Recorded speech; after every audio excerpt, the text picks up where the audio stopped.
Welcome to the deep dive. We're jumping into a really fascinating set of sources today, all focused on what looks like a huge shift in golf teaching, how it's learned and mastered. This isn't about just feeling the shot anymore. We're talking passion meeting, well, hard data, precision. That's a great way to put it. Yeah, our sources today lean heavily on work by Henrik Jentsch. He's the director of the Golf Academy, 360 Degrees, and he really drives the philosophy at golf247.eu. They see golf as, well, more than a game.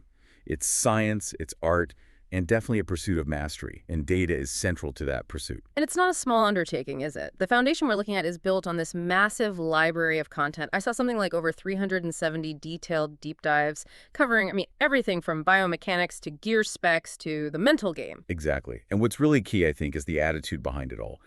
These sources aren't just suggesting data helps, they're kind of rejecting the old idea that intuition alone is enough. So we're here to look at how some really advanced tech, think AI chatbots, specific physics systems, is turning theory into actual measurable results. Right. So our mission for you listening is pretty clear, right? We want to unpack the nitty-gritty technical details that make this kind of precision coaching possible. And it all ladders up to this core goal from Golf 247, helping every golfer save at least, get this, 1 stroke per day. Yeah, and that one stroke sounds almost trivial, maybe. But we'll get into why it's actually enormous. So whether you're, prepping for a meeting about sports tech or maybe just want that breakthrough in your own game, understanding the kinematics, the role dynamics we're about to cover, that's going to give you a serious edge in understanding modern golf. Okay, sounds good. Let's dig in then. Where should we start? Putting seems like the obvious elephant in the room, mathematically speaking. The sources point out this kind of paradox with putting. Oh, absolutely. It's undeniable when you look at the stats. Yeah. Putting accounts for, over 40% of all your strokes in a round? Typically. Now, imagine applying that logic anywhere else, like leaving 40% of your job performance just to, a feeling. It's a massive, unacceptable margin for error, or rather for improvement. And yet, the sources confirm it over and over. Putting is still the most neglected practice area for most players. So if relying on feel isn't cutting it for nearly half the scorecard, the change needed has to be pretty fundamental. What are the scientific things these sources say you have to get right to actually improve putting consistently? It really demands you ditch the guesswork. First off, reading greens scientifically. That means understanding the physics, the friction, the slope, how those affect the ball's roll. It's not just eyeing it up. Second, distance control. This is huge. You need to be able to match your tempo, your rhythm, specifically to the speed of that green. The stimp reading. Right. We've all been there, haven't we? Leaving putts way short or just blasting them past. That distance control is tough. It is. And that's why the third element they stress is finding your personal rollout distance. Basically, how far past the hole do you need the ball to go for the ideal pace if it misses? Elite players make this physics calculation almost second nature. It's about merging that learned perception with the actual momentum needed. Okay, that need for quantifiable scientific understanding, it leads us perfectly into one of the coolest bits of tech in the sources, the Puttalyze putting concept. This sounds like the ultimate antidote to just guessing. It really is.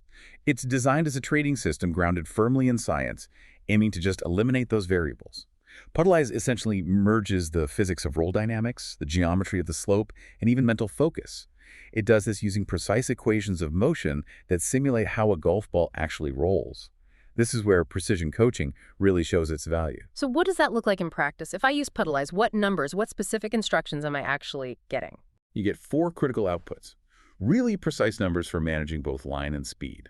First up is the aim point. This tells you exactly down to inches or even millimeters how far left or right of the hole to aim. And that's calculated based on the specific slope and the measured speed of that exact green.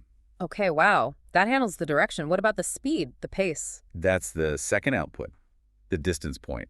This tells you precisely how far past the hole the ball needs to roll if it misses.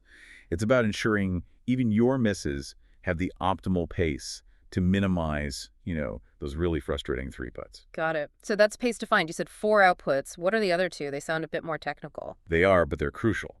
The third is true roll timing. This pinpoints the exact moment, like the millisecond the ball stops skidding after impact and starts rolling purely. Why does that matter?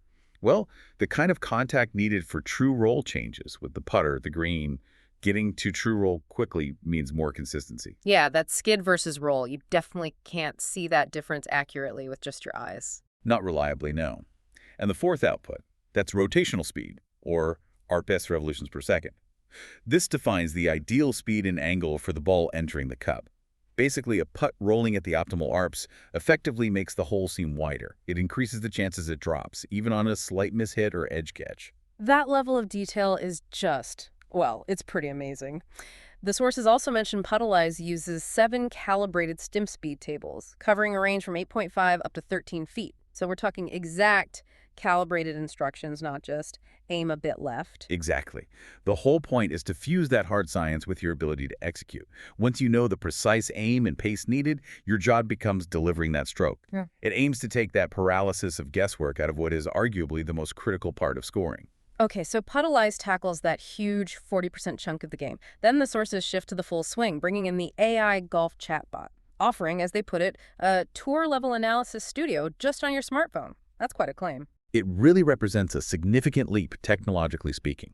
We're talking about getting instant biomechanical feedback without needing, a whole lab full of sensors and markers. This system captures something like 35 plus key body and club data points in full 3D motion. And it analyzes all this movement through 6 degrees of freedom. 6 degrees of freedom. Okay. For those of us not deep in physics, what does that actually mean for analyzing a golf swing? Fair question.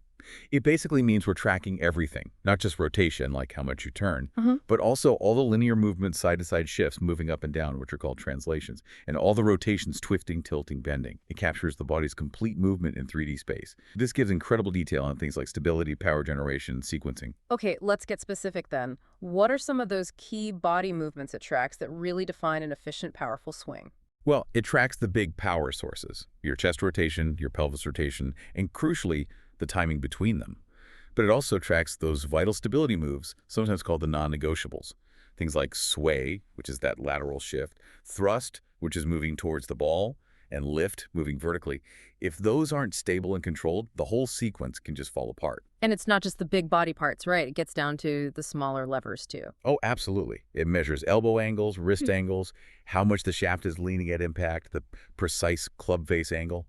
But maybe the single most important piece of data that this tech makes accessible is the kinematic sequence. Right. The sources really emphasize that. The kinematic sequence analysis, they said, used to be something you only found in very specialized biomechanics labs. So for someone listening, what is the kinematic sequence and why is getting that timing right so critical? Okay, think of it as the optimal firing order for your body segments in the downswing. It's designed to transfer energy efficiently from the ground up into the club head at maximum speed.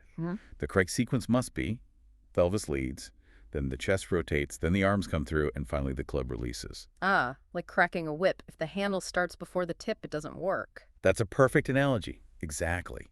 If your chest rotation outraces your pelvis, or if your arms fire too soon from the top, all that potential energy just leaks out. You lose club head speed, you get inconsistent contact. Getting instant feedback on your sequence means you can get custom drills right away to fix it. It provides the depth of a full biomechanics report, but immediately, even if you're practicing alone. Okay, so this incredible amount of data, it raises an important question. How does this tech impact the role of the human coach, the PGA professional? I mean, does the coach still matter as much if an AI chatbot can diagnose my kinematic sequence? That's a great point. And the sources argue the coach matters more than ever, but their role evolves. It shifts maybe from being the primary source of diagnosis to being more of a prescription specialist and performance manager. The sources strongly suggest that coaches who embrace this AI-powered approach gain huge efficiencies. How so? What are the practical benefits for the coach? Well, think about it. They can deliver super customized, data-driven feedback remotely, almost instantly. No need for the student to be physically present. They can pull up a student's 3D swing, compare it to professional benchmarks right there, track progress using real biomechanical data, and integrate that with launch monitor numbers, impact data, rotation speeds, all in one place. It basically frees up the coach to focus more on the human element, motivation, strategy, on-course application, while the AI handles the heavy lifting on diagnostics. Right, that makes sense. So let's tie this all back to that core mission we started with, saving at least 1 stroke per day. How does all this precision data actually translate into real-world results, especially at the elite level? Yeah, and this is where it gets really interesting. The sources use some pretty staggering figures here. Because while 1 stroke might sound small over 18 holes, At the professional level, the margins are just incredibly thin. Can you break down those numbers? The source mentioned financial impacts potentially in the millions. They did. For a player on the PGA Tour saving just one stroke per round, averaged across a whole season, that kind of improvement moves you way, way up the money list and the FedEx Cup standings. We're talking potentially anywhere from, say, $1.2 million up to maybe even $5 million in extra earnings per season, just from that one stroke average improvement. Wow, that's actually mind-blowing. Is that assuming the player is already pretty good, or is the gap really that tight? Gap is that tight. Yeah. Seriously. It's the difference between maybe finishing 50th on the money list, just keeping your card, versus consistently contending and finishing in the top 10. That one stroke isn't just one lucky putt. It's the sum total of dozens, maybe hundreds, of slightly better decisions, slightly better movements, better execution, all informed by precision data, round after round. And what about for other levels of golfers, not just the tour pros? Well, for players on mini tours, that one stroke is often literally the difference between making the cut and getting paid versus missing the cut and going home. It funds their career. And for the average amateur, that data-driven consistency translates into breaking scoring barriers, shooting personal bests, and frankly, just enjoying the game a whole lot more instead of feeling constantly frustrated. It really proves golf is a game of measurable details. That wraps it up beautifully, I think. A perfect summary of this deep dive. We've touched on that huge knowledge base, the 370-plus deep dives setting the stage, then the precision physics of Puttalyze tackling that massive short game challenge, and finally, the AI Golf Chatbot bringing complex biomechanics right into your pocket for the full swing. It really feels like this integration of tech is building a much smarter, way more effective way to learn and improve at golf. I agree completely. And maybe just as a final thought to leave with everyone listening, think about mastery in anything, really. Given these huge, measurable gains financially for pros, performance-wise for everyone that hinge on saving just one stroke, ask yourself, what specific, tiny detail in your game, or maybe even your work or another pursuit, is it a sequencing flaw? Is it misjudging the aim point on those tricky putts? Is it not quite getting that true roll timing right? Which specific detail is the most neglected right now? Because that neglected detail, that's probably your low-hanging fruit. That's the area most ready for immediate improvement if you apply the right kind of data or focused attention. Where is your one better decision, one better motion, one better thought, just waiting to be found?